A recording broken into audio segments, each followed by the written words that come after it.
Stop letting other people tell you what to do. From your parents, from society, from the government, from the education system, from your friends. And I'm sorry, I know for the most part, these people, these groups, they have their best intentions for you, right? They want what's best for you. They want you to have a stable career, have a stable job, have everything that you can possibly hope for in this society. But at the end of the day, there's only one person that knows you the best. And you guessed it, it's yourself. No one else, because who spends the most time with you? Yourself.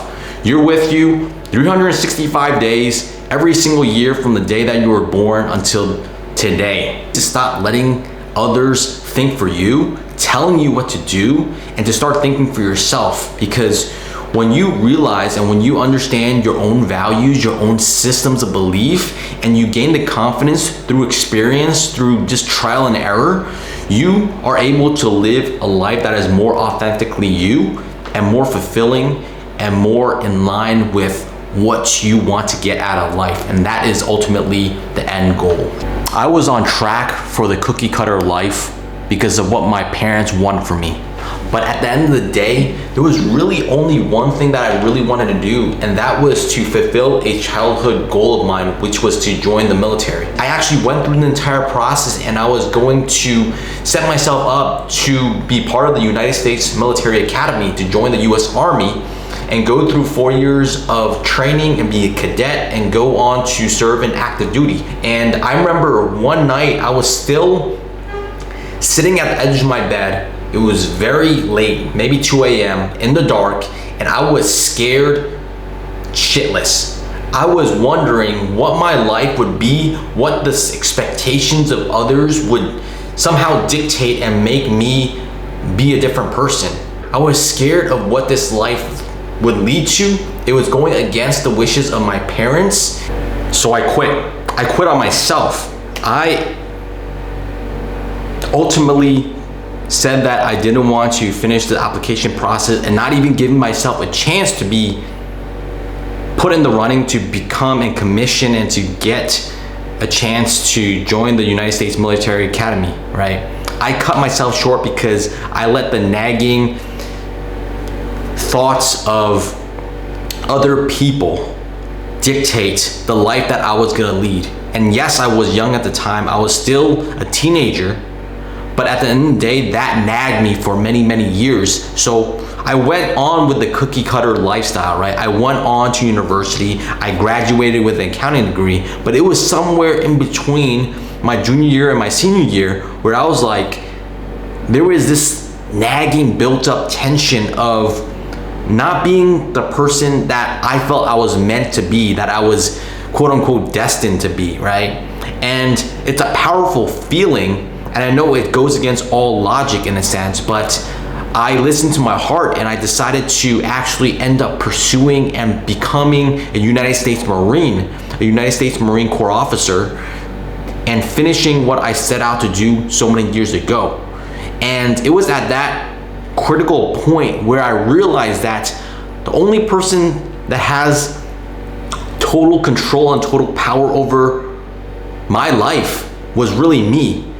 It was my actions and my decisions that dictate how the rest of my life was gonna be. At the end of the day, it was something that I wanted to do, and that there was no one else that was going to dictate what I was gonna do except for me.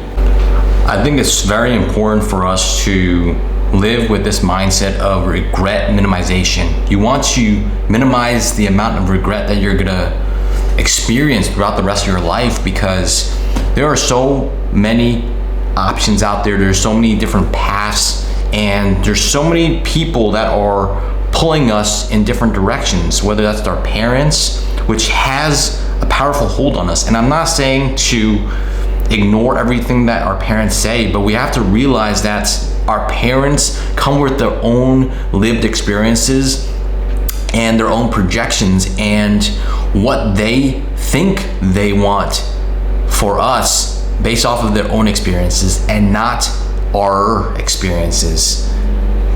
We, as the children, have our own experiences. We know and we've done things and we've learned based off of our external surroundings and the world, really.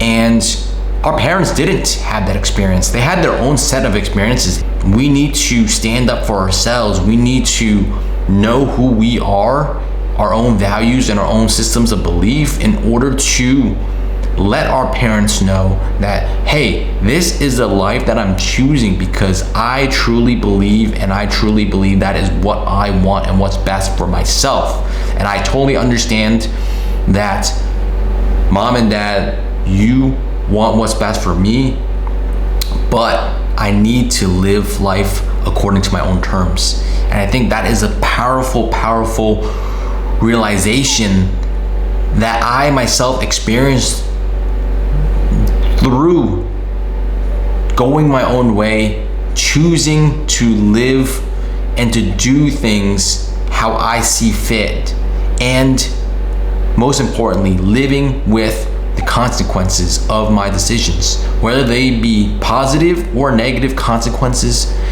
I am okay with that because I made those decisions. The ability to think for yourself is more important than ever before. With the amount of information out there, from the news, from people, from companies, from ads, from social media, there are so many competing forces out there that are vying for our attention, telling us to think this way, to think that way, to believe in this, to believe in that. That it can be very frustrating and very tiresome to be able to even live in this type of society, right?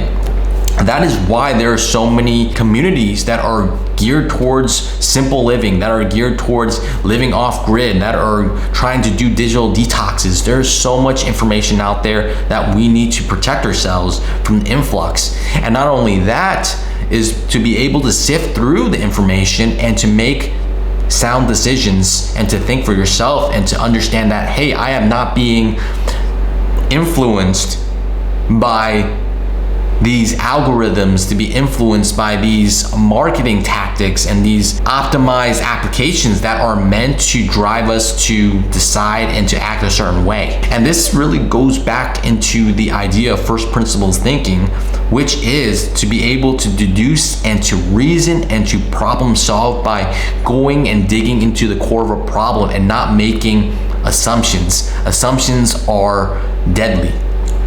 And what I mean by that is making assumptions that are based off of false information, that are based off of something that you heard from other people, that you haven't really actually researched, that you actually don't even know anything about, but you're making a blanket statement saying that this is something that I heard from a friend, so that it must be true. Oh, I heard this from my parents, so that it must be true. And this kind of ties back to the point to where our parents tend to tell us things. Oh, this is just how society works. This is just how things has always been done. There are many people out there that are living a type of lifestyle and type of life where they're just going on autopilot. My parents told me to do this, so I'll do that. Society says that I should get married by a certain age, so I will follow that script.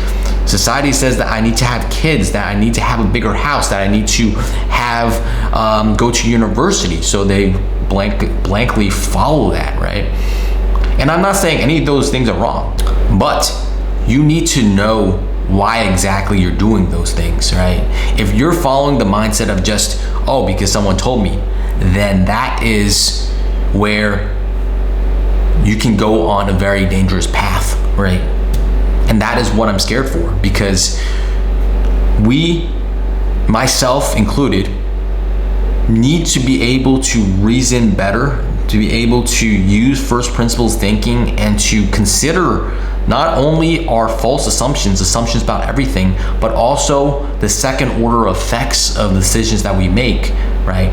Sometimes we make short-term decisions, sometimes we make long-term decisions, but what are the second order effects? And what I mean by second order effects is, other than making that decision, what are the consequences 2 steps down the road?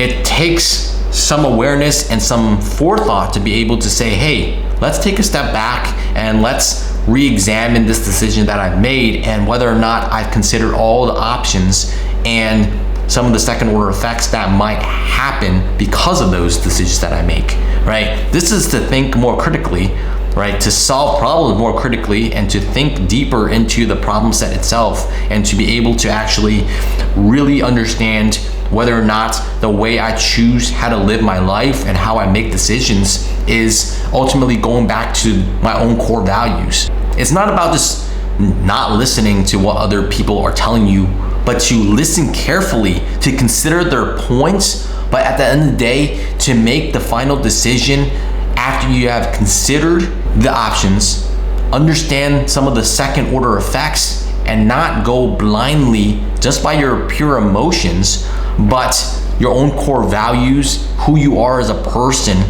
and to make a decision based off of that. And that ultimately, I believe, is what is going to set you on a path to living a more fulfilling life.